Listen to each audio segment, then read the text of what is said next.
கர்த்தருடைய பரிசுத்த நாமத்திற்கு மகிமை உண்டாகட்டும். இந்த அதிகாலை வேளையில் தேவனுடைய பாதத்தை நாடி ஓடி வந்திருக்கிற உங்கள் அத்தனை பேரையும், நேரலையில் இணைக்கப்பட்டிருக்கிற ஒவ்வொருவரையும், வானத்தையும் பூமியும் படைத்த ஆண்டவராக இயேசுவின் நாமத்தில் அன்போடு நான் உங்களுக்கு வாழ்த்துதலை பதிவு செய்து கொள்கிறேன். இந்த மாதம், இந்த வருடம் உங்களுக்கு மகிமையான ஒரு வருடமாய் பரிசுத்த ஆவியானவர் மாற்றி கொடுப்பார். அவர் வார்த்தையில் உண்மையுள்ளவர், வாக்கு மாறாதவர். இந்த அதிகாலை தியானத்திற்கென்று தேவனுடைய ஆவியானவர் உணர்த்தின திட்டவட்டமாய் இடைப்பட்ட தேவனுடைய வார்த்தை வெளிப்படுத்தல் புஸ்தகம் 3ஆம் அதிகாரம் 11வது வார்த்தையை நாம் வாசிக்கலாம். இதோ சீக்கிரமாய் வருகிறேன், ஒருவனும் உன் கிரீடத்தை எடுத்துக்கொள்ளாதபடி உனக்கு உள்ளதை பற்றி கொண்டிரு. கர்த்தருடைய பரிசுத்த நாமத்திற்கு மகிமை உண்டாகட்டும். இந்த முதல் ஆராதனைக்கு என்ன வார்த்தையை கொண்டு வரணும்? தேவனுடைய பாதத்தில் நடு இரவிலிருந்து கொத்தளமிட்டு தேவனுடைய முகத்தை நோக்கி என்ன வார்த்தையின்படி நீர் முதல் செய்தியாக இந்த சபைக்கு பேச விரும்புகிறீர், அதை எனக்கு திருவுளம் பற்றும் என்று தேவனுடைய பாதத்தில் காத்திருக்கிற வேளையில் தேவனுடைய ஆவியானவர் திட்டவட்டமாய் தேவனுடைய நடத்துதலை காண்பித்து இந்த வசனத்தை உங்களோடு பகிர்ந்து கொள்ள என்னை உந்தி தள்ளி ஜீவன் கொடுத்து கொண்டு வந்து உங்கள் மத்தியில் நிறுத்தி இருக்கிறார். இந்த வேதாகமத்தில் வெளிப்படுத்தல் கடைசி புஸ்தகம், வரப்போகிற காரியங்கள், கடைசி காலத்தில் நடக்கிற சம்பவங்களை எழுதப்பட்ட புஸ்தகம்தான் வெளிப்படுத்தல் புஸ்தகம். அது யோவான் என்று சொல்லி தனக்கு ரொம்ப பிரியமான சீசனுக்கு தேவன் வெளிப்படுத்தி காண்பித்தது. மார்பிலை வைத்திருந்த யோவான் 12 பேரில் ஒருத்தனை தன்னுடைய மார்பிலேயே சாய்த்து தனக்கு பிரியமானவனாய் கர்த்தர் வைத்திருந்தார். அவனிடத்துல தான் தன்னுடைய தாயாரையும் ஒப்பு கொடுத்து விட்டு அவர் கடந்து போனார். இந்த அருமையான யோவான் 3 தன்மைகளை கடந்து வந்தவர். முதலாவது சுவிசேஷம் எழுதின யோவான், அடுத்து அப்போஸ்தலனாகிய யோவான், அடுத்து திவ்ய வாசகனாகிய யோவான். 3 விதமான ஊழியத்தில் அனுபவங்கள் பெற்ற ஒரு தேவ மனிதர். அந்த மனிதனுக்கு தான் கர்த்தர் 7 சபைகளை குறித்து அழகான வெளிப்பாடுகளை கொடுத்து கடைசி காலத்தில் என்னென்ன சம்பவங்கள் நடக்கும் என்பதை கர்த்தருடைய ஆவியானவர் அவனை வைத்து தான் எழுதி இந்த உலகத்திற்கும் நமக்கும் காண்பித்திருக்கிறார். அதில் 6வது சபை பிலதெல்பியா சபை. ஒவ்வொரு சபையும் அங்கே எழுதப்பட்டிருக்கிறது. அதுக்கு முந்தின அதிகாரத்தில் நீங்கள் பார்த்தால் எபேசு சபையை பார்க்கிறோம், அடுத்து சிமிர்னா சபையை நம்ம பார்க்கிறோம், அடுத்து நீங்கள் அப்படியே பார்த்துக்கிட்ட தியத்தீரா சபையை நம்ம பார்க்கிறோம், அதற்கடுத்து நீங்கள் பார்த்தீங்கன்னா சர்தை சபையை நம்ம பார்க்கிறோம், அப்படியே கீழே வந்தீங்கன்னா பிலதெல்பியா சபை என்று சொல்லி எழுதப்பட்டிருக்கிறது. இந்த பிலதெல்பியா சபை, ஒவ்வொரு சபையிலையும் கர்த்தர் அநேக நன்மைகளையும் பார்த்தார், அநேக குறைவுகளையும் பார்த்தார், அநேக எச்சரிக்கைகளையும் சொன்னார், அநேக அவர்களை உற்சாகப்படுத்தக்கூடிய வார்த்தைகளையும் சொன்னார். இந்த பிலதெல்பியா சபைக்கே கர்த்தர் சொல்றாரு, உனக்கு திறந்த வாசலை வைத்திருக்கிறேன்னு. அங்கே தான் அப்படி அவனை உற்சாகப்படுத்தி அந்த சபையை பேசுகிறார். ஆனால் அதே சபைக்கு தான் மீண்டும் கர்த்தர் சொல்றாரு, நீ எப்படி இருக்கணும், நான் சீக்கிரமாக வரப்போகிறேன், உனக்கு உள்ளதை நீ பற்றி கொண்டு இரு. அதுக்கு மேல் வசனத்தை நீங்கள் கருத்தாய் 10ஆம் வசனத்தின் கடைசி பகுதியை நான் வாசிக்கிறேன். பூச்சக்கரத்தின் மேலெங்கும், 10வது வசனத்தில் நடுமையத்தில் இருக்குது, பூச்சக்கரத்தின் மேலெங்கும் வரப்போகிற சோதனை காலத்துக்கு தப்பும்படி நானும் உன்னை காப்பேன். அப்போ இந்த கடைசி காலத்தில் பூச்சக்கரம் என்றால் பூமி. இந்த உலகத்திற்கு நிறைய அழிவான காரியங்கள், ஆபத்தான காரியங்கள் வரப்போகிறபடியினால் நான் உன்னை காப்பேன், நான் உன்னை தாங்குவேன், நான் உன்னை ஏந்தி கொள்வேன், நான் உன்னை மறைத்து கொள்வேன், வல்லடிகளுக்கு நான் உன்னை விளக்குவேன், வாதை உன் கூடாரத்தை அணுகாதபடி நான் காத்துக்கொள்வேன். ஆனால் நீ என்ன செய்யணும்னு கர்த்தர் அந்த சபைக்கு சொல்றாரு, நான் சீக்கிரமாக வரப்போறேன், ஒருவனும் உன் கிரீடத்தை, உன் கிருபைகளை, உன் வரங்களை, உன் தாளந்துகளை, உனக்கு நான் கொடுத்த அபிஷேகத்தை, உனக்கு நான் கொடுத்த ஜெப வாழ்க்கையை, உனக்கு நான் கொடுத்த பரிசுத்த வாழ்க்கையை, உனக்கு நான் கொடுத்திருக்கக்கூடிய விலை மதிக்க முடியாத ஒன்றை நீ என்ன பண்ணணும், ஒருவனும் எடுத்துக்கொள்ளாதபடி. இதை கேட்குற தம்பி தங்கச்சி, அப்போ உங்களுடைய வாழ்க்கையிலும் என்னுடைய வாழ்க்கையிலும் தேவன் கொடுத்ததை எடுத்துக்கொள்வார்களா என்று கேட்டால் நிச்சயமாக எடுத்துக்கொள்ள நபர்கள் இருக்கிறார்கள். வேதம் சொல்லுது, உங்களை பிசாசானவன் உங்களை வகை தேடி சுற்றி கொண்டு திரிகிறானா, உங்களை விழுங்கலாம் என்று அவன் வகை தேடுறான். அப்போ திருடன் எப்படி வருவானோ அதே போல அந்த பிசாசானவன் நம்மிடத்துல வந்து நமக்கு உள்ளதை, நம்மிடத்தில் இருக்கிற காரியத்தை எடுத்துக்கொள்ளும்படி அவன் வகை தேடி சுற்றி திரிகிறான் என்று சொல்லி வேதம் சொல்கிறது. ஏசப்பா சொல்றாரு, நானோ ஜீவன் உண்டாயிருக்கவும் அந்த ஜீவன் பரிபூரணப்படவும் நான் உங்களிடத்துல வந்தேன், ஆனால் திருடவும் கொல்லவும் அழிக்கவும் உங்களிடத்துல வருகிறான். அப்ப நமக்கு தேவன் கொடுத்த விலை மதிக்க முடியாத ஒன்றை நம்மிடத்தில் இருந்து எடுத்து கொள்ளும்படி, திருடி கொள்ளும்படி, அபகரித்து கொள்ளும்படி, நம்மை விட்டு விலக்கும்படி ஒரு சத்துரு நமக்கு விரோதமாய் வகை தேடி சுற்றி திரிந்து கொண்டிருக்கிறான். கடந்த ஆண்டு தேவ கிருபையினால் தாண்டிட்டோம். இந்த ஆண்டு நம்ம ஆரம்பிக்கிறோம். அப்போ உங்களுக்கும் எனக்கும் நமக்கும் உரியதை நம்ம எவ்வளவு கவனமாக பாதுகாத்து கொள்ளணும். ஒரு வீட்டுக்கு திருடன் வருகிறான் என்று தெரிந்தா அந்த வீட்டை நம்ம எவ்வளவு கண்ணமிட்டு நம்ம பாதுகாத்து கொள்வோம். திருடர்கள் வர்றாங்கன்னு தெரிஞ்சால் அதுக்கு தேவையான நம்ம சகல ஆயுதத்தையும் நம்ம ரெடி பண்ணி அதற்குரிய ஆட்களை ஏற்படுத்தி நம்ம பொருளை நம்ம பத்திரப்படுத்தி கொள்வோம். அதே போல் நமக்குள்ள தேவன் கொடுத்திருக்கிற கிருபைகளை இந்த வருடத்தில் நம்ம பாதுகாத்து பத்திரப்படுத்தி வைத்து கொள்ளணும். இங்கே பாருங்க, வேதம் சொல்லுது உன் கிரீடத்தை. அப்போ கர்த்தர் நமக்கு கிரீடம் கொடுத்திருக்கிறாரு. இந்த வேதத்தை நீங்கள் கருத்தாய் வாசித்தால் 10 கிரீடங்கள் வேதத்தில் எழுதப்பட்டிருக்கிறதை நான் உங்கள் மத்தியில் வைக்க விரும்புகிறேன். இந்த 10 கிரீடத்தையும் கர்த்தர் நமக்கு தான் கொடுத்திருக்கிறாரு. இந்த கிரீடங்களை நம்ம பாதுகாத்து கொள்ள வேண்டியது நம்முடைய பொறுப்பு. நீங்கள் வேதத்தில் நான் ஒவ்வொன்றாய் சொன்னால் நேரம் ஆயிரும். யாத்திரையாகம புஸ்தகம் 29:6 ஆரோனுக்கு பரிசுத்த கிரீடம் கொடுத்தாரு. குறிக்க விருப்பம் இருந்தால் நீங்கள் குறித்து கொள்ளலாம். லேவியராகமம் 21:12 ஆசாரியர்களுக்கு அபிஷேக தைலம் என்கிற கிரீடத்தை கர்த்தர் கொடுத்தாரு.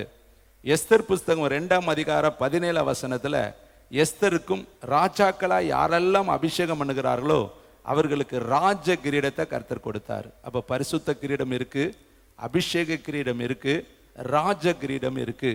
அடுத்து தேவனுடைய உண்மையாய் சேவிக்கிற ஒவ்வொரு ராஜாக்களுக்கும் பொற்கிரீடத்தை கர்த்தர் கொடுத்தாரு.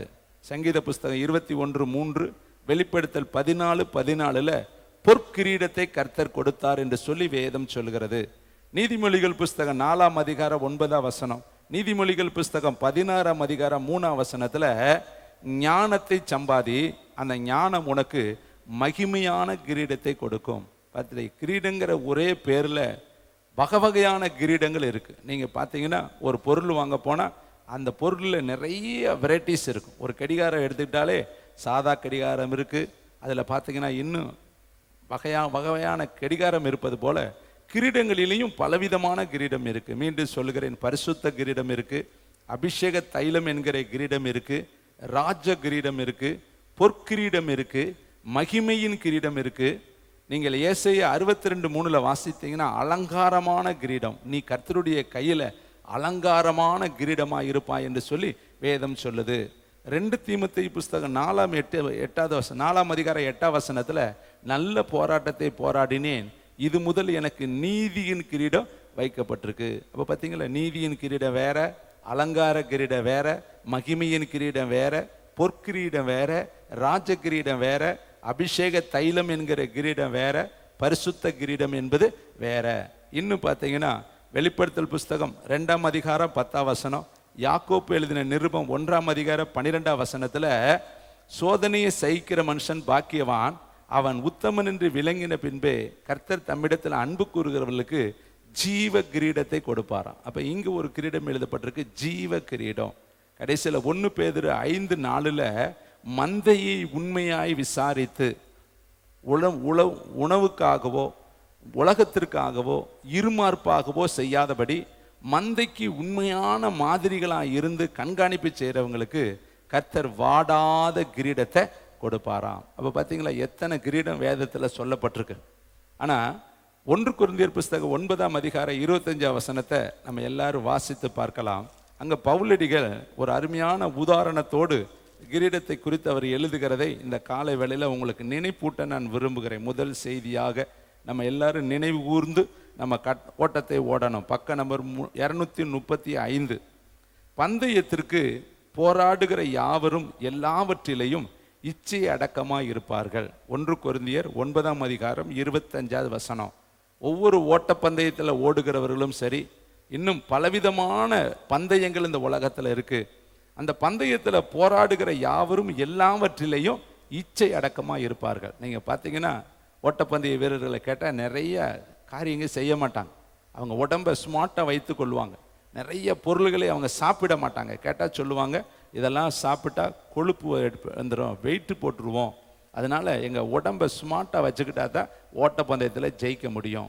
அப்போ அந்த ஓட்டப்பந்தயத்தில் ஜெயிக்கிறதோ அல்லது ஒரு இராணுவத்தில் பணியில் போய் சேர்வதற்காகவோ பலவிதமான இச்சை அடக்கங்களோடு அவர்கள் இருக்கிறாங்க. பலவிதமான காரியத்தை அவங்க செய்ய மாட்டாங்க. கேட்டால் அந்த வேலையில் சேர்வதற்கு இதெல்லாம் விட்டுறணும், விட்டால் தான் நம்ம அதில் செய்ய முடியும்னு சொல்லி அவர்கள் இந்த உலகத்துக்குரிய நிறைய காரியத்தை விட்டு விடுகிறார்கள். அதை பவுல் எழுதுகிறாரு, பந்தய சாலையில் ஓடுகிறவர் எல்லாரும் ஓடுவார்கள், ஆனாலும் ஒருவனே பந்தயத்தை பெறுவான் என்று அறிகிறீர்களா?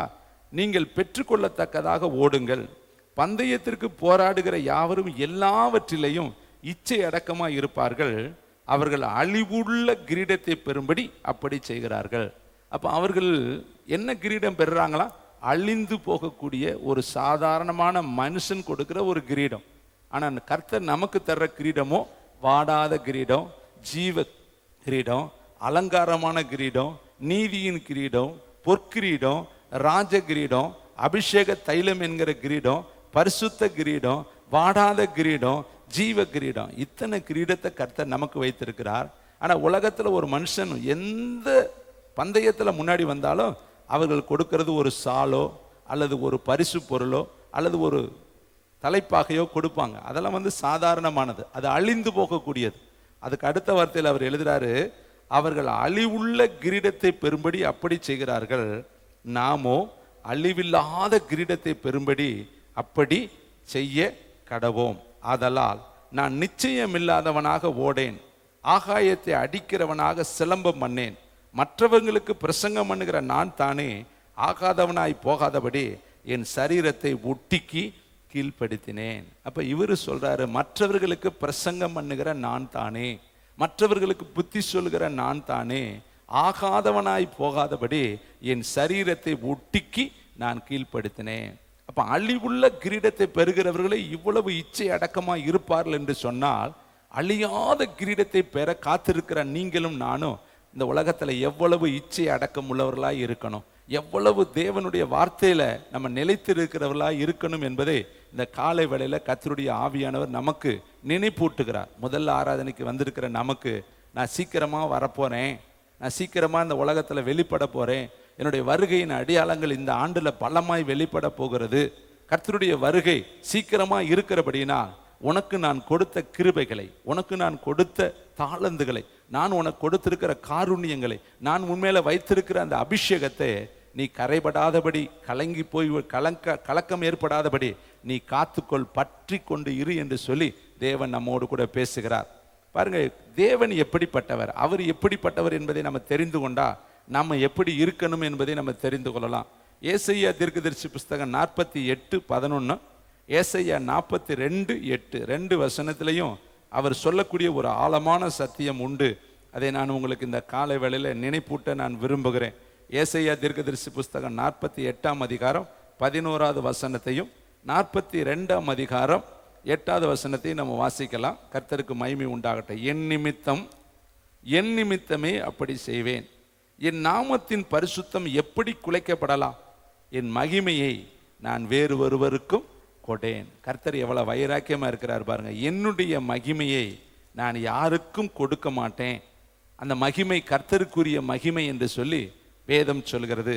ஏசாயா 42ஆம் அதிகாரம் 8வது வசனம், நான் கர்த்தர், இது என் நாமம், என் மகிமையை வேறு ஒருவருக்கும் கொடேன், என் துதியை விக்கிரகங்களுக்கும் கொடேன். பாருங்க, தேவன் எவ்வளவு வைராக்கியமா இருக்கிறார். எனக்குரியதை நான் வேறு ஒருவருக்கும் கொடுக்க மாட்டேன், எனக்கு கொடுக்க வேண்டிய அந்த மகிமையை ஒரு நாள் இந்த உலகத்தில் இருக்கிற ஒரு படைப்பிற்கு, ஒரு பொருளுக்கு, ஒரு மனிதனால் உண்டாக்கப்படுற ஒன்றுக்கு நான் கொடுக்க மாட்டேன், என் மகிமையை நான் ஒருவருக்கும் கொடேன் என்று கர்த்தருடைய வார்த்தை எழுதப்பட்டிருக்கு. ஆனால் கர்த்தர் உனக்கு கொடுத்ததை நீ யாருக்கு கொடுத்திருக்கிற என்பதை இந்த காலை வேளையில நீங்களும் நானும் தியானிக்க கர்த்தருடைய ஆவியானவர் கொண்டு வந்திருக்கிறாரு. யோனா எழுதின தீர்க்க தரிசன புஸ்தகம் 1074வது பக்கம். அங்கே யோனா பக்தன் மூலியமாய், தீர்க்கன் மூலியமாய் கர்த்தர் ஒரு அருமையான வார்த்தையை எழுதி வைத்திருக்கிறாரு. அதை நம்ம கொஞ்சம் இந்த கால வேளையில நினைப்பூட்ட தேவ ஆவியானவர் விரும்புகிறார். 1074வது பக்கம். நான் பக்கத்தோடு சொல்வது நீங்க பார்க்கணும், அதை நீங்க வீட்டில் போய் தொடர்ந்து தியானிக்கணும். அப்பொழுது தேவ ஆவியானவர் உங்களோடு கூட இடைபடுவார்.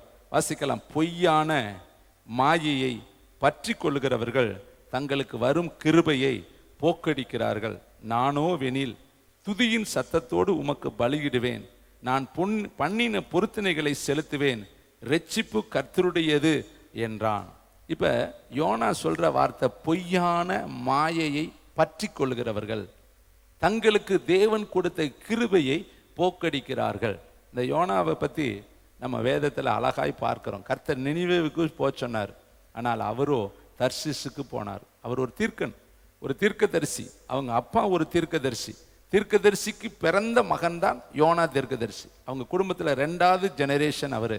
அப்ப 2வது ஜெனரேஷன்ல வந்த அந்த மனுஷன், கர்த்தர் சொன்னாரு, அந்த நினிவேவின் அக்கிரமும் என் சமூகத்துல வந்து எட்டினது, அவர்களிடத்துல போய் 40 நாளில் இந்த பட்டணத்திற்கு ஒரு அழிவு வரப்போகுது என்பதை எச்சரித்து பிரசங்கம் பண்ணு என்று சொன்ன உடனே அந்த மனுஷன் திசை மாறி வேறே பட்டணத்திற்கு போனான் என்று சொல்லி வேதம் சொல்கிறது. அந்த வேற பட்டணத்துக்கு அவன் போனபடியினாலதான் மீனுடைய வயிற்றுக்குள்ள அவன் போக வேண்டிய நிர்பந்தம் வந்தது. இவன் எங்க இருந்து ஜெபம் பண்றான் தெரியுங்களா? இந்த வார்த்தையை அவன் சொல்லுவது மீனுடைய வயிற்றில் இருந்து அவன் கூப்பிடுகிறான். 2ஆம் அதிகாரம் 1ஆம் வசனத்தை பாருங்க. அந்த மீனின் வயிற்றிலிருந்து யோனா தன் தேவனாய கர்த்தரை நோக்கி விண்ணப்பம் பண்ணி. அப்ப இந்த வார்த்தைகள் அவன் பேசும் பொழுது அவன் வயிற்றுக்குள்ள இருக்கிறான், மீன் வயிற்றுக்குள்ள. 10ஆம் வசனத்தை பாருங்க. கர்த்தர் மீனுக்கு கட்டளையிட்டார், அதை யோனாவை கரையிலே கக்கி விட்டது. அப்ப இதுக்கு இடையில தான் 8வது வசனம் வருது. பொய்யான மாயையை பற்றி கொள்ளுகிறவர்கள் தங்களுக்கு வரும் கிருபையை போக்கடிக்கிறார்கள். இந்த புதிய ஆண்டுல ஒரு நாளும் பொய்யை நம்ம பின்பற்றக்கூடாது, அசுத்தங்களை நம்ம பின்பற்றக்கூடாது, அவைகளை நம்ம பற்றி கொள்ளக்கூடாது. நம்முடைய வார்த்தை, நம்முடைய இருதயம், நம்முடைய எண்ணங்கள், நம்முடைய நினைவுகள் எல்லாம் உம்மை உறுதியாய் பற்றி கொண்ட மனதை உடையவன், உம்மையே நம்பி இருக்கிறபடினா நீர் அவனை பூரண சமாதானத்தோடு காத்து கொள்வீர். அப்ப இந்த வருஷத்துல எத்தனையோ உபத்திரவங்கள் வரலாம், நெருக்கங்கள் வரலாம், பாடுகள் வரலாம், அவமானங்கள் வரலாம். ஆண்டவருடைய வருகைக்கான அடையாளங்கள் பலமாய் வெளிப்படலாம். வானத்தின் சத்துவங்கள் அசைக்கப்படலாம், கடலிலே சீற்றங்கள் உண்டாகலாம், பூமியிலே பலவிதமான உபாதைகள் உண்டாகலாம். இப்போ வியாதிகள் வருவதற்கான அநேக அனுகூலங்கள் நம்ம செய்தித்தாள்களில் பார்க்கிறோம், தொலைக்காட்சிகளை பார்க்கிறோம். மீண்டும் ரஷ்யாவிலிருந்து இன்னொரு விதமான புது விதமான வைரஸ்களை அவர்கள் இப்பொழுது ஏவி எழுப்பி கொண்டு இருக்கிறாங்க. அநேக ரஷ்ய தேசமெல்லாம் இந்த நாட்களில், சீன தேசமெல்லாம் பயங்கரமான அழிவுக்கு நேராய் கடந்து போய் கொண்டு இருக்கிறது என்று சொல்லி நேற்று 2 நாள் செய்தியில் வந்துக்கிட்டே, சீனாவில் மீண்டும் ஒரு வகையான வைரஸை, புதிய அந்த வைரஸை உருவாக்கி இருக்கிறாங்க. இன்னொரு முறை லாக்டவுன் வரலாம் என்று சொல்லி அநேக வல்லுநர்களும் ஆராய்ச்சியாளர்களும் மருத்துவர்களும் பயந்து இந்த நாட்களில் இருக்கிறாங்க. அப்படிப்பட்ட கடைசி கால உபத்திரவங்கள் வந்தாலும் நம்ம ஒரு நாள் மாயையை பின்பற்றாமல் கர்த்தரை நாம் பின்பற்ற வேண்டும், கர்த்தரை பற்றி கொள்ள வேண்டும். பாருங்கள், ஒரு சில வசனங்களை நான் உங்கள் மத்தியில் வைக்கிறேன். உபாகமம் எழுதின தீர்க்க தரிசன புஸ்தகம் 13ஆம் அதிகாரம் 4வது வசனம். மோசே மூலியமாய் எழுதப்பட்ட கடைசி கால சம்பவங்களை அவர் எழுதுகிறாரு. மோசே என்ற பக்தன் மூலியமாய் உபாகமம் 13ஆம் அதிகாரம் 4வது வசனத்தை வாசிக்கலாம். Thank you wonderful the Holy Spirit. நீங்கள் உங்கள் தேவனாய கர்த்தரை பின்பற்றி, நல்லா கவனிக்கணும், முதல்ல கர்த்தரை பின்பற்றணும். ஃபர்ஸ்ட் பாயிண்ட் நீங்க நல்லா தெரிந்து கொள்ளணும். என்ன சூழ்நிலை வந்தாலும் எலிசா எலியாவை பின்பற்றினார், ரூத்து நகோமியை பின்பற்றினார். அவர் சொல்ற, மரணமே அல்லாமல் வேறு ஒன்றும் உம்மை விட்டு என்னை பிரிக்காது. எலியாவை பின்தொடர்ந்து எலிசா போறான். யோர்தானுக்கு போனாலும் நான் வருவேன், கில்காலுக்கு போனாலும் நான் வருவேன், நீங்க எங்க போனாலும் நான் உன் பின்னாடி வருவேன், உம்மை விட்டு போக மாட்டேன்னு சொல்லி பின்தொடர்ந்து போய்கிட்டே இருந்தான். அதுக்கு காரணம் அவனுக்கு அந்த வல்லமை வேணும், 2 மடங்கு வேணும். அதற்காக எலியாவை அவன் பின்தொடர்ந்தான். இங்க பாருங்க, மோசே சொல்றாரு, நீங்கள் உங்கள் தேவனாய கர்த்தரை பின்பற்றி, ஒருவன்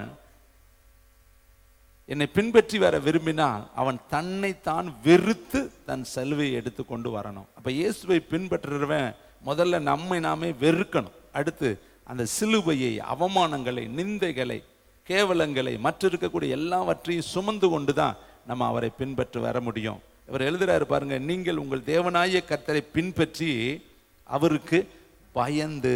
அப்ப 2வது பயம் நமக்குள்ளே இருக்கணும். ஒவ்வொரு நாளும் சங்கீதக்காரர் எழுதுறாரு, பயத்துடனே கர்த்தரை சேவியுங்கள், நடுக்கத்துடனே களி கூறுங்கள். ஆபிரகாமை பார்த்து கர்த்தர் சொல்றார், நீ இப்பொழுது கர்த்தருக்கு பயப்படுகிறவன் என்பதை நான் அறிந்தேன் என்று சொல்லி வேதம் சொல்லுது. ஒபதியா சொல்றார், நான் சிறு வயது முதல் கர்த்தருக்கு நான் பயந்தவன் என்று சொல்லி வேதம் சொல்லுது. அப்ப நமக்குள்ளே தேவனுக்கு பயப்படுகிற ஒரு சுபாவம் இருக்கணும். ஐயோ, கர்த்தருடைய வார்த்தை இப்படி எழுதப்பட்டிருக்கே, இந்த வார்த்தையை நான் மீறக்கூடாதே, இந்த வார்த்தைக்கு நான் செவி கொடுக்கணுமே, இந்த வார்த்தைக்கு நான் கீழ்ப்படிந்து போகணுமேங்கிற எண்ணம் நமக்குள்ளே வந்துட்டாலே தேவன் நம்முடைய இருதயத்தை அவர் பார்க்கிறவர். முதல்ல அவரை பின்பற்றணும், ரெண்டாவது அவருக்கு பயந்து நடக்கணும், மூணாவது பாருங்களே அவர் கற்பனைகளை கை கொண்டு. இதைத்தான் யோசுவாவுக்கு கர்த்தர் சொன்னாரு, இந்த நியாய பிரமாண புஸ்தகம் உன் வாயை விட்டு பிரியாது இருப்பதாக, இவைகளின் படியெல்லாம் செய்ய நீ கவனமாய் இருந்தா நீ இந்த பூமியிலே புத்திமானாய் விளங்குவாய். அப்ப நம்முடைய வாழ்க்கையில இந்த வசனங்களை கை கொள்ளணும் தேவனுடைய பிள்ளைகளை. இன்னைக்கு அநேக பிள்ளைகள் வசனங்களை படிக்கிறோம், வசனங்களை நம்ம மெடிடேஷன் பண்றோம், ஆனா நம்முடைய வாழ்க்கையில அவைகளை கை கொள்ள மறந்து போய் விடுகிறோம். அவைகளோடு இசைந்து போவதை நம்ம ஒத்து போகாதபடி நம்ம போய் கொண்டு இருக்கிறோம். ஆனா இந்த வருஷத்துல ஒரு தீர்மானம் எடுங்க, எனக்கு கர்த்தர் காண்பிக்கிற ஒவ்வொரு வசனத்துக்கு நான் கை கொள்ளணும், அந்த வசனத்தின்படி நான் வாழணும். வேதம் சொல்லுது, அவர்கள் வீணாய் எனக்கு ஆராதனை செய்கிறார்கள், உதடுகளாலே என்னை கனம் பண்ணுகிறார்கள், அவர்கள் இருதயமோ எனக்கு தூரமா இருக்கிறது என்று கர்த்தர் அங்கலாய்த்தார். அது மனுஷருடைய கற்பனை என்று கர்த்தர் சொன்னார். அவர்கள் மனுஷருடைய கற்பனைகளை உபதேசங்களாய் போதித்து வீணாய் எனக்கு ஆராதனை செய்கிறார்கள், அவர்கள் உதடுகளாலே கனம் பண்ணி இருதயத்தால தூரமா இருக்கிறார்கள். அப்ப நம்ம உதட்டால பாட்டு பாடி, உதட்டால துதித்து, உதட்டால ஜெபம் பண்ணிட்டு இருதயத்தால நம்ம தூரமா இருக்கக்கூடாது. கர்த்தருடைய வசனத்தின் கிட்ட நம்ம கிட்டி சேரணும். வசனம் நம்முடைய வாழ்க்கையாய் மாறணும். அதைத்தான் சங்கீதக்காரர் சொல்றார், உன் வசனம் என் காலுக்கு தீபமும் என் பாதைக்கு வெளிச்சமுமாய் இருக்கிறது. அதே சங்கீதக்காரர் சொல்றார், உம்முடைய வசனத்தை நான் எப்படி மறப்பேன், குறித்த ஜாமத்துக்கு முன்னாடி என் கண்கள் உம்முடைய வசனத்தை தியானிக்கும்படி விழித்துக் கொள்கிறது, என் ஜனங்கள் உம்முடைய வசனத்தை காத்து நடவாதபடினா என் கண்களில் கண்ணீர் தாரைகள் ஓடுகிறது என்று சொல்லி அந்த பக்தன் எழுதுகிறாரு. அப்ப நம்முடைய வாழ்க்கையில இந்த வசனத்துக்காக நம்ம என்னைக்காவது அழுது இருக்கிறோமா? இந்த வசனத்துக்கு முன்னாடி என்னைக்காவது நம்ம முழங்காலில் நின்று முழங்காலில் இந்த வசனத்தை படித்திருக்கிறோமா? இந்த வசனத்துக்காக தேவ சமூகத்துல பல மணி நேரங்கள் விலைக்கரையும் கொடுத்திருக்கிறோமா? ஒரு வேளை கொடுக்காட்டி இந்த வருஷத்துல தீர்மானம் எடுங்க, இந்த வசனத்தை நான் முழங்காலில் படிக்கணும், இந்த வசனத்துக்கு முன்னாடி நான் சாஷ்டாங்கமாய் விழுகணும். ஏன்னா வேதம் சொல்லுது, ஆதியிலே வார்த்தை இருந்தது, அந்த வார்த்தை தேவனிடத்தில் இருந்தது, அந்த வார்த்தை தேவனாய் இருந்தது. அப்ப இந்த வார்த்தை தான் இயேசு கிறிஸ்து. அவர் வார்த்தையின் வழியாகத்தான் நம்ம மத்தியில் அவர் வெளிப்படுகிறார். இந்த வார்த்தை தான் நமக்குள்ளே டைனமிக் பவரா இருக்கு. இந்த வார்த்தை சொல்லும் பொழுதுதான் நமக்குள்ள ஒரு விடுதலை வருகிறது. அதனாலதான் வேதம் சொல்லுகிறது, சத்தியத்தையும் அறிவீர்கள், சத்தியம் உங்களை விடுதலையாக்கும். அந்த சத்தியம் எது? வசனம் தான் தேவனுடைய பிள்ளைகளே. அப்ப இந்த வசனம் தான் நம்மளை ஒரு நாளைக்கு நியாயம் தீர்க்க போகிறது. இந்த வசனம் நம்ம வச்சிருக்கிற வசனம் தான், படிக்கிற வசனம் தான், தியானிக்கிற வசனம் தான், பிரசங்கிக்கிற வசனம் தான் ஒரு நாளைக்கு நம்மளை நியாய தீர்ப்புல கொண்டு வந்து நிறுத்தும் தேவனுடைய பிள்ளைகளே. அப்ப இங்க வேதம் சொல்லுது பாருங்கள், இந்த கற்பனைகளை கை கொண்டு அவர் சத்தத்தை கேட்டு. மோசே 40 நாட்கள் தேவ சத்தம் கேட்டாரு. வேதத்துல நிறைய பேர் கர்த்தருடைய சத்தம் கேட்டார்கள். சாமுவேல் கர்த்தருடைய சத்தம் கேட்டாரு. நீங்க தொடர்ந்து ஏசையா கர்த்தருடைய சத்தம் கேட்டாரு. நீங்க தொடர்ந்து வேதத்துல படிச்சு எரேமியா கர்த்தருடைய சத்தம் கேட்டாரு. நீங்க தொடர்ந்து படிச்சுக்கிட்டே வந்தீங்கன்னா பிலிப்பு கர்த்தருடைய சத்தம் கேட்டாரு. நீங்க தொடர்ந்து படிச்சுக்கிட்டே வந்தீங்கன்னா அனனியா தேவனுடைய சத்தம் கேட்டாரு. பேதுரு தேவனுடைய சத்தம் கேட்டாரு. நீங்க தொடர்ந்து படிச்சுக்கிட்டே வந்தீங்கன்னா அழகா பவுலடிகள் கர்த்தருடைய சத்தத்தை கேட்டாரு. ஆதாம் கர்த்தருடைய சத்தத்தை கேட்டான். இதை கேட்கிற ஆகார் கர்த்தருடைய சத்தத்தை கேட்டால், இன்னைக்கு நீங்களும் நானும் கர்த்தருடைய சத்தம் கேட்கணும். தேவனுடைய பிள்ளைகளை சத்தத்தை மட்டும் நீங்க கேட்டுட்டீங்கன்னா உங்களை பில்லரா நீங்க மாத்திக்குவீங்க. கேளுங்க ஆண்டவரிடத்துல, ஏசப்பா உங்க சத்தத்தை நான் கேட்கணும், உங்க சத்தம் எனக்குள்ளே உண்டாக்கணும். அவருடைய சத்தம் வல்லமையுள்ளது. அவருடைய சத்தம் காதேஸ் வனாந்தரங்களை அதிர பண்ணக்கூடியது. அவருடைய சத்தம் பெண்மானங்களை ஈனும்படி செய்யக்கூடியது. அவருடைய சத்தம் பிரபலமான ராஜாக்களை சங்கரிக்கக்கூடியது. அப்ப அந்த சத்தத்தை தாகத்தோடு கேளுங்க. ஆகாரால கர்த்தருடைய சத்தம் கேட்க முடியும்னா, ஆதாமால கர்த்தருடைய சத்தம் கேட்க முடியும்னா, அனனியாவால கர்த்தருடைய சத்தம் கேட்க முடியும்னா, பிலிப்புவால கர்த்தருடைய சத்தம் கேட்க முடியும்னா நம்மளாலையும் கேட்க முடியும். நீங்க ஆனா வாஞ்சிக்கணும், ஆண்டவரே நான் நீர் என்னோடு பேசும், நீர் என்னோடு பேசும், என் செவிகளை திறந்தரலும்னு சொல்லி இந்த வருடத்துல தாகத்தோடு கிட்டி சேருங்க. வேதம் சொல்லுது, என் ஆடுகள் என் சத்தத்திற்கு செவி கொடுக்கும் என்று கர்த்தர் சொல்லி இருக்கிறார். அப்போ கர்த்தர் உங்களிடத்துல பேச விரும்புகிறாரு. ஆனா நம்ம செவி கொடுக்க ஆயத்தமா இருந்தா கர்த்தர் நிச்சயமாய் பேசுவார் நம்மளோடு. அதனால அதற்காக நீங்க நேரத்தை செலவிடுங்க. அதற்காக உங்களுடைய இருதயத்தை தேவனுடைய சமூகத்தில் ஊற்றுங்க. ஏசப்பா என் கூட பேசுங்க, எத்தனை மணி நேரம் ஆனாலும் நான் உங்களுடைய சமூகத்தில் காத்திருக்கிறேன்னு சொல்லி நீங்க விளக்கரையும் கொடுக்கும் பொழுது நிச்சயமா கர்த்தர் நம்மோடு கூட பேசுவாரு. இங்க வேதம் சொல்லுது பாருங்கள், ஒன்று அவரை பின்பற்றுங்க, ரெண்டாவது அவருக்கு பயந்துருங்க, மூணாவது அவருடைய கற்பனைகளை கை கொள்ளுங்க, நாலாவது அவருடைய சத்தத்தை கேளுங்க, ஐந்தாவது அவரை சேவிங்க, அவருக்கு முன்னாடி விழுந்து சாஷ்டாங்கமாய் விழுந்து அவரை பணிந்து கொள்ளுங்க. கர்த்தரை தொழுது கொள்ளுகிறவர்கள் ரட்சிக்கப்படுவார்கள் என்று வேதம் சொல்கிறது. நாம் தொழுது கொள்ளும் பொழுதெல்லாம் அவர் நமக்கு சமீபமாய் வருகிறாரா. எதற்காக இந்த குளிரில் வந்திருக்கிறோம்? ஏதோ வந்துட்டு போறதுக்காக அல்ல, அவரை தொழுது கொள்ள வந்திருக்கிறோம், அவரை பணிந்து கொள்ள வந்திருக்கிறோம், அவருக்கு முன்னாடி சாஷ்டாங்கமாய் விழுக நாம் வந்திருக்கிறோம், அவரையே உயர்த்தி மைமைப்படுத்த நாம் வந்திருக்கிறோம். இங்க எழுதியிருக்குது பாருங்க, அவரை சேவித்து அவரை பற்றி கொள்வீர்களாக. அப்ப எத்தனை காரியம் செய்யணும்? பின்பற்றணும், அவருக்கு பயந்து இருக்கணும், அவருடைய வசனத்தை கை கொள்ளணும், அவருடைய சத்தத்தை கேட்கணும், அவரை சேவிக்கணும், கடைசியில் அவரை பற்றி பிடித்து கொள்ளணும். எப்படி பாருங்க, வேதத்துல நிறைய பேர் அவரை பற்றி கொண்டார்கள். இதெல்லாம் ஏற்கனவே நிறைய போன வருஷம் தியானிச்சிட்டோம். அதனால இந்த வருஷத்துல தியானிக்காத பகுதியை தான் நான் உங்கள் மத்தியில கொண்டு வர வாஞ்சிக்கிறேன். அதற்காகத்தான் இந்த வசனங்களை எல்லாம் தேவ சமூகத்துல காத்திருந்து எடுத்து கொண்டு வந்திருக்கிறேன். அப்ப நீங்க இந்த வருஷம் அவரை பின்பற்றுங்க. எங்க போனாலும் வருவேன் ஆண்டவர், எங்க போனாலும் உங்களுடைய சித்தத்தை நான் செய்வேன், ஒரு நாள் உங்களுடைய சித்தமில்லாத காரியத்தை செய்ய மாட்டேன்னு சொல்லி நீங்க வைராக்கியம் கொண்டால் கர்த்தர் உங்களை இந்த ஆண்டுல மகிமையாய் நடத்துவாரு. அடுத்து பாருங்க, நீதிமொழிகள் புஸ்தகம் 4ஆம் அதிகாரம் 13ஆம் வசனம், 766வது பக்கத்தை எடுத்து தேவனுடைய ஞானவானான சாலமோன் எழுதின நீதிமொழிகள் புஸ்தகம் 4ஆம் அதிகாரம் 13வது வார்த்தையை வாசிக்கலாம். புத்திமதியை உறுதியாய் பற்றிக்கொள், அதை விட்டு விடாதே, அதை காத்துக்கொள், அதுவே உனக்கு ஜீவன். புத்திமதி, பெற்றோர்கள் சொல்ற புத்திமதியை பிள்ளைங்க கேளுங்க, கணவன் சொல்ற புத்திமதியை மனைவி கேளுங்க, மனைவி சொல்லக்கூடிய நல்ல ஆலோசனைகளை கணவன் கேளுங்க, ஊழியக்காரர்கள் மூலியமாய் புறப்படுகிற வார்த்தைகளை சபையாராகிய நீங்க கேளுங்க. ஒருவருக்கு ஒருவர் புத்தி சொல்லி ஒருவருக்கு ஒருவர் துணையாயிருங்கள் என்று வேதம் சொல்லுது. எபேசியரை நீங்க படிச்சு பாருங்க, ஒருவரை ஒருவர் கனம் பண்ணுங்க, ஒருவருக்கு ஒருவர் கீழ்ப்படிந்திருங்க, மனைவிகளே உங்கள் சொந்த புருஷனுக்கு கீழ்ப்படிங்க, கணவனே உங்களுடைய மனைவிகளில் அன்பு கூறுங்கள். இப்படி நிறைய எபேசில கர்த்தர் அழகா எழுதி வைத்திருக்கிறார். சபை எப்படி இருக்கணும், விசுவாசி எப்படி இருக்கணும், குடும்பம் எப்படி இருக்கணும். நீங்க எபேசியர் புஸ்தகத்தை, கொலேசியர் புஸ்தகத்தை, பிலிப்பியர் புஸ்தகத்தை எல்லாம் நீங்க படிச்சு பார்த்தா அதில் ஆழமாய் நம்ம செய்ய வேண்டிய ஆழமான அனுபவங்களை பவுலடிகள் எழுதி வைத்திருக்கிறாரு. இங்க பாருங்க, வேதம் சொல்லுது எதை நம்ம பற்றி கொள்ளணும்னு அழகா சொல்றாரு. 4ஆம் அதிகாரம் 13ஆம் வசனத்துல புத்திமதியை. யாராவது ஒருத்தர் புத்தி சொன்னா நம்ம என்ன பண்றோம்? எனக்கு தெரியாதா அப்படி நம்ம நினைக்கிறோம். யாருமே புத்திமதியை விரும்புறது கிடையாது. புத்தி சொல்லவும் சிலருக்கு பயமா கிடக்கு. யாராவது சொன்னா எனக்கு தெரியாதா, இல்ல கடைசி காலத்துல இருக்கிற எங்களுக்கு தெரியாதா, நம்ம யாருடைய புத்திமதியை விரும்புவது கிடையாது.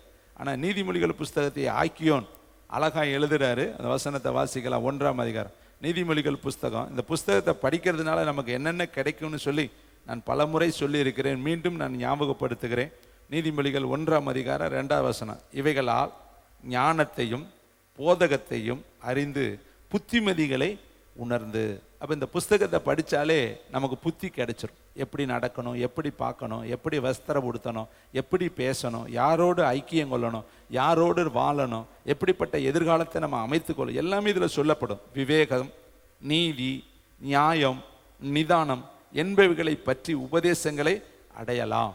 இந்த நீதிமொழிகள் புஸ்தகம் இவைகள் பேதைகளுக்கு வினாவையும் வாலிபர்களுக்கு அறிவையும் விவேகத்தையும் கொடுக்கும். பார்த்தீங்களா? பேதைகளுக்கு வினாவையும் ஞானத்தையும், வாலிபர்களுக்கு அறிவையும் விவேகத்தையும் கொடுக்குமா. அப்போ இந்த புஸ்தகத்தை நம்ம எத்தனை நாள் உட்கார்ந்து இந்த நீதிமொழிகளை தியானித்து இருக்கிறோம். இந்த நீதிமொழிகளை நீங்க படிச்சு பார்த்தீங்கன்னா நீங்க ஞானத்துல பேர் பெற்றவர்களாய் மாறிடலாம். அவ்வளவு ஞானம் இந்த 31 அதிகாரத்துல இருக்கு.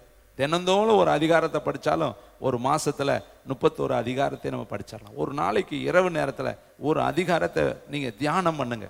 இதன்படி நம்ம வாழ்ந்திருக்கிறோமா, நம்ம நடந்திருக்கிறோமா, இதன்படி நம்முடைய குடும்பத்தை, தொழில்களை கட்டியிருக்கிறோமா என்பதை நாம் தியானித்தாலே கர்த்தர் நமக்கு அருமையான வழிகாட்டலை தருவாரு. அதனாலதான் இன்னைக்கு சொல்றாரு, புத்திமதியை உறுதியாய் பற்றிக்கொள். யாராவது நல்ல ஆலோசனை சொன்னாங்கன்னா அதை பற்றிக்கொள், அதை விடாத, அதை பிடித்துக்கொள், அது உனக்கு வழிகாட்டும். வேதம் சொல்லுது, உன் தகப்பனுடைய ஆலோசனையை தள்ளாதே என்று எழுதியிருக்கு.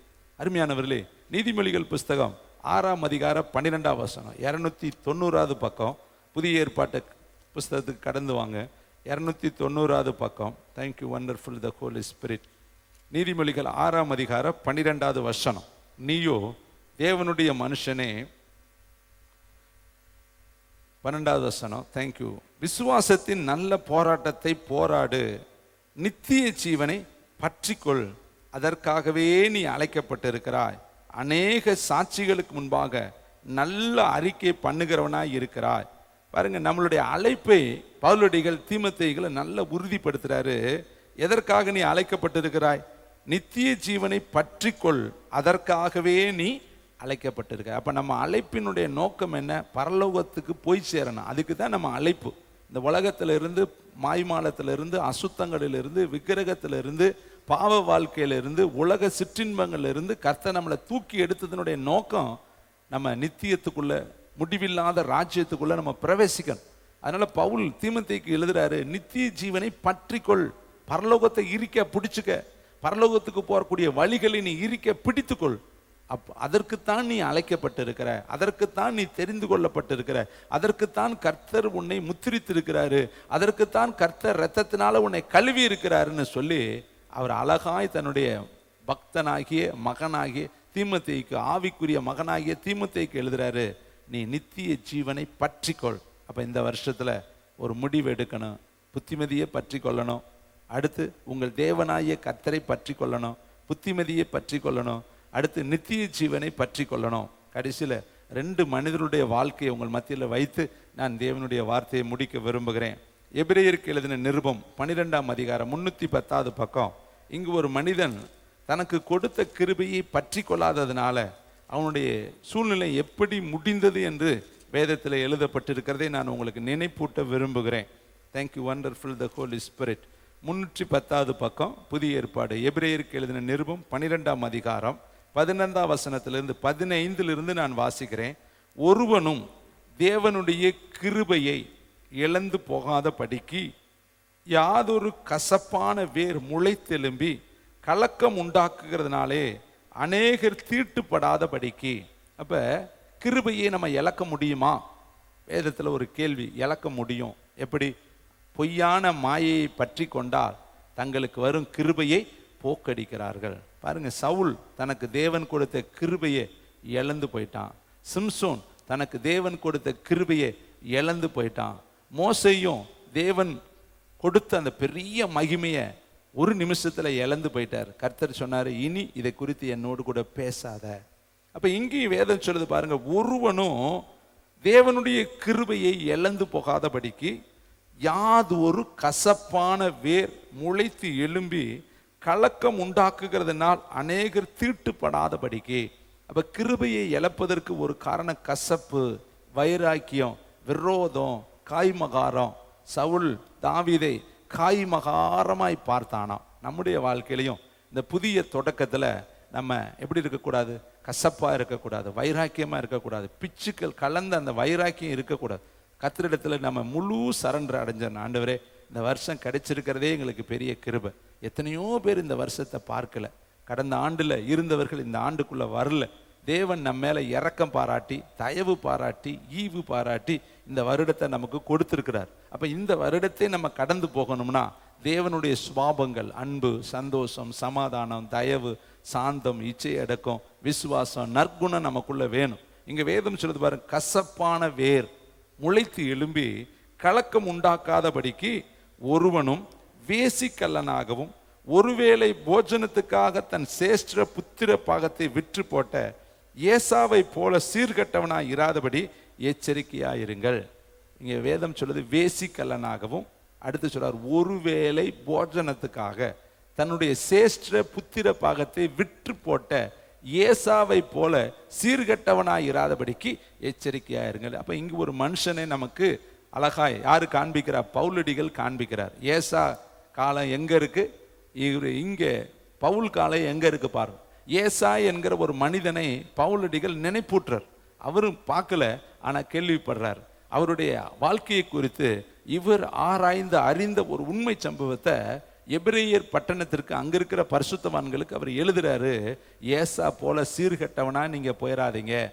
அவன் எப்படி சீர்கட்டவனாய் போனா? ஒருவேளை உணவுக்காக பிறப்பிலேயே தேவன் தனக்கு கொடுத்த மேன்மையை அவன் உதாசீனப்படுத்தினான். அதை உதாசீனப்படுத்தினான்னா அதன் மேலே அவன் கவனம் வைக்காதபடி, அதை அவன் மேன்மையாய் எண்ணாதபடி, அதன் மேலே அவன் பற்றுதலாய் இராதபடி அதை உதாசீனப்படுத்தினதுனா பிற்பாடு, அதுக்கு அடுத்து வேதம் சொல்லுது 17 ஏனென்றால் பிற்பாடு தனக்கு வேண்டிய காலத்துல அவன் ஆசீர்வாதத்தை சுதந்திரித்து கொள்ள விரும்பியும் ஆகாதவன் என்று தள்ளப்பட்டதை அறிவீர்கள். அவன் கண்ணீர் விட்டு கவலையோடு தேடியும் மனம் மாறுதலை காணாமல் போனான். இந்த சம்பவத்தை எங்க பாதிக்கலாம்னா ஆதியாகமம் புஸ்தகம் 25ஆம் அதிகாரத்துக்கு நீங்க கடந்து வாங்க. முதல் நூலில் இருக்கிற சம்பவத்தை 13வது நிருபத்துல பவுலடிகள் எழுதுறாரு. ஆதியாகமம் 25ஆம் அதிகாரம் 29 இந்த சம்பவம் எழுதப்பட்டிருக்கிறது. அங்க நடந்த நிகழ்வை நம்ம இங்க பார்க்கலாம். எப்படி நடந்துச்சு? 29 நான் வாசிக்கிறேன், நீங்க பாருங்க. 30வது பக்கம். தேங்க்யூ வண்டர்ஃபுல் த ஹோலி ஸ்பிரிட். ஒரு நாள் ஏசா வெளியில் இருந்து களைத்து வந்த பொழுது யாக்கோபு கூழ் சமைத்து கொண்டிருந்தான். 2 பேரும் அண்ணன் தம்பி, ஒரு நிமிஷ இடைவெளியில பிறந்தவர்கள். ஒரே தாய்க்கு ஒரே தகப்பனுக்கு ரெட்ட பிள்ளைகள் பிறக்குது. வித்தின் 1 செகண்ட்ல தான் வித்தியாசம். 2 பேருக்குள்ள ஒரு நிமிஷ இடைவெளி தான். ஏன்னா ஒருத்தர் பிறந்த உடனே இன்னொருத்தன் பிறக்கிறான். முன்னாடி பிறக்கிறவன் ஏசா, பின்னாடி பிறக்கிறவன் யாக்கோபு. அவ்வளவுதான். ஒரே ரத்தம், ஒரே கருவறை, ஒரே காலகட்டங்கள், ஒரே கர்ப்பத்தில் உருவானவர்கள். 2 பேருக்குள்ளேயும் பிறக்கும் பொழுது ஒரு நிமிஷம் வித்தியாசம் தான். ஆனா அந்த ஒரு நிமிஷத்துல ஒருத்தன் ஆசீர்வாதத்தை பெற்றுக்கொண்டான், ஒருத்தனுக்கு ஆசீர்வாதம் இல்லை. முதல்ல பிறந்தவனுக்கு வேதத்தின்படி என்ன சேஷ்ட புத்திர பாகம் அப்படின்னா ஒரு பங்குல 2 பங்கு, ஒரு பங்கை 3ஆ பிரித்து 2 ஒருத்தனுக்கும் இன்னொருத்தனுக்கு கொடுக்கணும். அப்போ 2 மடங்கு ஒருத்தனுக்கு முதல்ல பிறந்தவனுக்கு போயிடும். எந்த காரியத்தை எடுத்தாலும் 2 மடங்கு முதல் பிறந்தவனுக்கும், மற்றதெல்லாம் மற்ற பங்கு இன்னொருத்தனுக்கும் போகும். 3ஆ பிரிச்சா 2 ஒருத்தனுக்கும், 1 ஒருத்தனுக்கு போகும். அப்ப முதல்ல பிறக்கிறவனுக்கு தான் ஆசீர்வாதம் கூட. அப்ப இந்த ஆசீர்வாதத்தை யார் சுதந்திரித்து கொண்டா? ஏசா பிறப்பிலேயே அவனுக்கு கொடுக்கப்பட்டுருச்சு. ஆனா அதை குறித்து அவனுக்கு உணர்வு இல்லை. அடுத்த வசனம் பாருங்க. அப்பொழுது ஏசா உன் சேஷ்ட புத்திர 31 அப்பொழுது யாக்கோப்பு உன் சேஷ்ட புத்திர பாகத்தை இன்று எனக்கு விற்று போடு என்றான். இது எல்லாமே ஆவிக்குரிய வாழ்க்கையில இருக்குது, தனியா எழுத்துப்பூர்வமாலாம் கிடையாது. வாயில இருக்குது, மனசுல இருக்கு, உணர்வுல இருக்கு. இப்ப யாக்கோப்புக்கு அன்னை மேல ஒரு ஆசீர்வாதம் இருக்குது, அது எனக்கு வேணும். ஏன்னா நான் ஒரு நிமிஷம் லேட்டா பிறந்துட்டேன், எனக்கு இல்லாத ஒரு ஆசீர்வாதம் அவன் மேல இருக்குது, அது எனக்கு வேணும், அது எனக்கு வேணும், அதை நான் பெற்றுக்கொள்ளணும்னு அவன் தாகத்தோடு அது மேல வாஞ்சையா இருந்தான். ஆனா ஏசாவுக்கு தான் மேல இருக்கிற அந்த ஆசீர்வாதத்தின் மேல வாஞ்சை இல்லை, அது மேல ஒரு கனம் இல்லை, அதன் மேல ஒரு பற்றுதல் இல்லை. இவன் என்ன சொல்றான் பாருங்களே, 32. அதற்கு ஏசா, நான் சாக போகிறேனே, இந்த சேஷ்ட புத்திர பாகம் எனக்கு என்னத்திற்கு என்றான். அப்பொழுது யாக்கோப்பு இன்று எனக்கு ஆணையிட்டு கொடு என்றான். அவன் யாக்கோப்புக்கு ஆணையிட்டு தன் சேஷ்ட புத்திர பாகத்தை அவனுக்கு விற்று போட்டான். அப்பொழுது யாக்கோப்பு ஏசாவுக்கு அப்பத்தையும் பயனற்ற கூளையும் கொடுத்தான். அவன் புசித்து குடித்து எழுந்திரித்து போய்விட்டான். இப்படி ஏசா தன் சேஷ்ட புத்திர பாகத்தை அலட்சியம் பண்ணினான். அப்ப இது எதுல இருக்கு? எழுத்துப்பூர்வமா கிடையாது, ஆவி உலகத்துல இருக்கு. அவன் ஆவிக்குரிய வார்த்தை சொல்லிட்டான், எனக்கு இது தேவையில்லை, எனக்கு இது வேண்டாம், நீ வச்சுக்க அப்படி சொல்லிட்டான். அவ்வளவுதான். இது ஒரே நிமிஷத்துல டிரான்ஸ்ஃபர் ஆயிருச்சு, அடுத்தவன்கிட்ட போயிருச்சு. இளையவன் பெற்றுக்கொண்டான், மூத்தவன் இழந்துட்டான். இன்னைக்கு நம்முடைய வாழ்க்கையிலையும் எதையுமே தேவன் கொடுத்ததை வேண்டான்னு சொல்லாதீங்க, உதாசீனப்படுத்தாதீங்க. எனக்கு அங்கே போய் என்ன கிடைக்குதுன்னு சொல்லாதீங்க. நீங்கள் போனீங்கன்னா கிருபை கிடைக்கும், வரங்கள் கிடைக்கும், வல்லமை கிடைக்கும், வெளிப்பாடு கிடைக்கும். நீங்கள் வர வர வர விருத்தி அடைவீங்க. ஆண்டவருடைய சமூகத்தில் வர்றதுனால ஒரு நாளும் உங்களுக்கு ஒரு குறைவு வராது. நீங்கள் நினைக்கிறீங்க ஒரு மாசத்துல ஒரு வாரம் போயிட்டு வந்தால் பத்தாதா? நீங்களே ஒரு முடிவு எடுக்காதீங்க. தேவ சமூகத்துக்கு நித்தமும் வந்து பாருங்க. என் மனமகிழ்ச்சி நாளென்று நீ எண்ணுவாயானால், என் ஓய்வு நாளை நீ மனமகிழ்ச்சி நாளென்று எண்ணுவாயானால் உன்னை பூமியின் உயர்ந்த அடைக்கலத்தில் கொண்டு போய் யாக்கோப்பின் சுதந்திரத்தால் உன்னை நான் போஷிப்பேன் என்று எழுதியிருக்கிறார். வருஷத்துல மாசத்துல ஒரு ஞாயிற்றுக்கிழமைய கர்த்தர் கொண்டாட சொல்லல, வாரந்தோறும் நம்ம அவரை தேடணும். 6 நாளும் நீ வேலை செய்யணும், 7ஆம் நாளோ ஓய்ந்து இருக்கணும். அது தேவனுடைய நாள். பழைய ஏற்பாட்டு காலத்தில் படிச்சுங்க, 6 நாளில் எல்லாவற்றையும் அவர் படைச்சிட்டு 7ஆம் நாளை பரிசுத்தப்படுத்தி அதை ஓய்வு நாளாக கர்த்தர் வைத்தார். நம்முடைய வாழ்க்கையில் இந்த வருஷம் இந்த ஓய்வு நாளை, வாரத்தின் முதல் நாளை கனம் பண்ணுங்க. நீ ஓய்வு நாளை மனமகிழ்ச்சி நாள் என்று எண்ணுவாயானா கர்த்தர் உன்னை இந்த வருஷத்துல மேன்மையா உயர்த்துவார். அப்ப நீ பற்றி கொள்ளணும். இந்த நாள் நான் தேவனுக்குரிய நாள். இதை ஒரு நாளும் நான் திருட மாட்டேன், ஒரு நாள் இதை நான் வித்து போட மாட்டேன், ஒரு நாள் இந்த நாளை நான் அஜாக்கிரதையாக எண்ண மாட்டேன், சொந்த பேச்சை பேச மாட்டேன். ஏசாயாவில் எழுதுறார், உன் சொந்த பேச்சை பேசாதபடிக்கு உன் காலை விலக்கி நீ அந்த நாளிலே தேவனுக்கு பிரியமானதை செய்தால் உன்னை உயர்ந்த அடைக்கலத்தில் கர்த்தர் கொண்டு போவார். இன்னும் பாருங்களேன், கடைசியில் இன்னொரு மனிதனை நான் உங்களுக்கு காண்பித்து முடிக்க விரும்புகிறேன். ஆதியாகமம் 19ஆம் அதிகாரம் 15ஆம் வசனத்தில் தேவன் ஒரு எச்சரிப்பான வார்த்தையை சொல்றாரு. லோத்துக்கும் லோத்துடைய குடும்பத்தாருக்கும் அந்த வார்த்தை எழுதப்பட்டிருக்கிறது. தேவனுடைய வார்த்தை அவர்களுக்கு தெளிவா வருது. என்ன சொல்றாரு? இந்த பட்டணத்தை நான் அழிக்க போறேன், இந்த பட்டணம் அழிவுக்கு வைக்கப்பட்டிருக்கு, அதனால நீ என்ன செய்யக்கூடாது, பின்னிட்டு பார்க்காமல் அந்த மலையை நோக்கி ஓடி போய் என்று கர்த்தர் சொல்றார். எச்சரிப்பெல்லாம் கரெக்டா சொல்லிட்டாரு. ஆபத்து வரப்போகுதுன்னு சொல்றாரு. இந்த ஊரை நான் அழிக்க போறேன்னு சொல்றாரு. இந்த ஊரு அக்கினிக்கு எராக வைக்கப்பட்டிருக்குன்னு சொல்றாரு. அவளை கையை பிடிச்சு அவனை கையை பிடிச்சு 2 பிள்ளைகளை கையை பிடிச்சு கர்த்தர் கூட்டிட்டு போறாரு. 16வது வசனத்தை வாசித்து பார்க்கலாம். 19ஆம் அதிகாரம் ஆதியாகமம் 19:16. அவன் தாமதித்து கொண்டிருக்கும் பொழுது கர்த்தர் அவன் மேல் வைத்த இரக்கத்தினாலே அந்த புருஷர் அவன் கையையும் அவன் மனைவியின் கையையும் அவன் 2 குமாரத்திகளின் கையையும் பிடித்து அவனை பட்டணத்துக்கு வெளியே கொண்டு போய் விட்டார்கள். அவர்களை வெளியே கொண்டு போய் விட்ட பின்பு அவர், உன் ஜீவன் தப்ப ஓடிப்போ, பின்னிட்டு பாராதே. எவ்வளவு அழகா கர்த்தர் இரக்கம் பாராட்டுறார் பாருங்க. நம்மளையும் 24 கையை பிடிச்சி இழுத்து கொண்டு வந்து 25க்குள்ள விட்டுட்டார். வாப்பா, எப்படியோ உன்னை பிடிச்சி கொண்டு வந்துட்டேன். எத்தனை பேர் தெரியுமா போன வருஷத்துல ஓட்டத்தை முடிச்சிருக்காங்க. இன்னைக்கு கூட ஓட்டத்தை முடிச்சவர்கள் இருக்கிறார். நான் நம்முடைய வாழ்க்கையில ஓட்ட முடியாதபடி இறக்கங்க. நம்ம யாருமே நீதிமான் கிடையாது, உணர்வுள்ளவன் கிடையாது. நம்முடைய பலத்தால நம்ம வாழவே இல்லை. தேவ இறக்கம் தான் நம்மளை ஒவ்வொரு நாளும் வாழ வைக்குது. இங்க பாருங்களேன், வேதம் சொல்லுது, கையை பிடிச்சி இழுத்து கொண்டு போய் ஓட, அந்த மலைக்கு ஓடி போயிரு, நீ அந்த இடத்துக்கு ஓடி போயிரு, பின்னிட்டு பார்க்காத, உலகத்தை பார்க்காத, பின்னாடி அந்த வாழ்க்கையை சோதோம் குமாராவை பார்க்காத, பாவ வாழ்க்கையை பார்க்காத, அசுத்தத்தை பார்க்காத, அக்கிரமத்தை பார்க்காத, உனக்கு நான் கொடுத்திருக்கிற அந்த கிருபையை பற்றி கொண்டு ஓடுங்கிறாரு. ஆனா அவள் என்ன செஞ்சாலும் வேதம் சொல்லுது பாருங்கள், 26, அவன் மனைவியோ பின்னிட்டு பார்த்து உப்பு தூணால் மாறினார். அவ்வளவுதான், ஒரே ஒரு காரியம் தான். பின்னாடி பார்க்காதேங்கிறாரு, இவ பின்னாடி பார்த்துட்டு அடுத்த நிமிஷம் வேதம் சொல்லுது உப்பு தூணா போனா. ஒண்ணுமே கிடையாது. அவள் அதுக்கு முன்னாடி உயிரற்றவளாய் போயிட்டா. அவள் ஒரு திடப்பொருளாக மாறிட்டா, அப்படியே நின்றுட்டா. அவளால் உயிர் இல்லை, அவளுடைய உருவம் மாறி போய் ஒரு உப்புவாக மாறிடுச்சு. இதை கேட்குற தம்பி, தங்கச்சி, தாயே, தகப்பனே, இந்த கால வேளையில கர்த்தருடைய வார்த்தை நமக்கு வருகிறது. நான் சீக்கிரமாய் வரப்போகிறேன், உனக்கு உள்ளதை நான் வருகிற வரையும் நீ பற்றி கொண்டிரு. எல்லாரும் ஜெபிக்கும்படி எழுந்து நிற்கலாம். ரீபா ரபா ரீபா ரபா லரபா ரீபா லரபா லிரிநதி கல ரபா லிரிநதி பலரபா. எல்லா ஜபத்தோடு எழும்பி இந்த முதல் ஆராதனையில, ஏசப்பா, உங்களுக்கு கர்த்தர் என்ன கொடுத்திருக்கிறான்னு உங்களுக்கு தானே தெரியும். கிருபை கொடுத்திருக்கிறாரு, இரக்கம் கொடுத்திருக்கிறாரு, தயவு கொடுத்திருக்கிறாரு, மனதுருக்கம் கொடுத்திருக்கிறாரு, ஜெப வாழ்க்கையை கொடுத்திருக்கிறாரு, பரிசுத்த வாழ்க்கையை கொடுத்திருக்கிறாரு, அடுத்து ஆவிக்குரிய வரங்களை கொடுத்திருக்கிறார், ஊழியங்களை கொடுத்திருக்கிறார், தாளந்துகளை கொடுத்திருக்கிறாரு, உங்களுக்கு அழகான குடும்பத்தை கொடுத்திருக்கிறார், மனைவியை கொடுத்திருக்கிறாரு, பிள்ளைகளை கொடுத்திருக்கிறார், கணவனை கொடுத்திருக்கிறாரு, வீடுகளை கொடுத்திருக்கிறார், வாகனங்களை கொடுத்திருக்கிறாரு, உங்களுக்கு நல்ல சுகத்தை கொடுத்திருக்கிறார், பலத்தை கொடுத்திருக்கிறார், ஆரோக்கியத்தை கொடுத்திருக்கிறாரு, சந்தோஷத்தை கொடுத்திருக்கிறாரு, சமாதானத்தை கொடுத்திருக்கிறாரு. அதையெல்லாம் பற்றி பிடித்து கொள்ளுங்க. அதையெல்லாம் உதாசீனப்படுத்தாதீங்க. தேவன் கொடுத்த குடும்பத்தை உதாசீனப்படுத்தாதீங்க. தேவன் கொடுத்த அருமையான இந்த ஐக்கியத்தை உதாசீனப்படுத்தாதீங்க. தேவன் உங்களுக்கு கொடுத்த அருமையான மனைவியை உதாசீனப்படுத்தாதீங்க. தேவன் உங்களுக்கு கொடுத்த அருமையான கணவனை உதாசீனப்படுத்தாதீங்க. தேவன் உங்களுக்கு கொடுத்த அருமையான பிள்ளைகளை உதாசீனப்படுத்தாதீங்க. தேவன் உங்களுக்கு கொடுத்த அருமையான சுகத்தை உதாசீனப்படுத்தாதீங்க. கர்த்தர் உங்களுக்கு நல்ல வாசலை திறந்திருக்கிறார், அந்த வாசலை உதாசீனப்படுத்தாதீங்க. எது உனக்கு கொடுத்தார் அதை பற்றிக்கொள். இந்த வருஷம் அதை பற்றிக்கொள். அது முடிவில் மகிமையாய் உனக்கு மாறும். ஏசா மாதிரி இது எனக்கு என்ன பிரயோஜனம் என்று சொல்லாத, அதை தூக்கி எறியாத.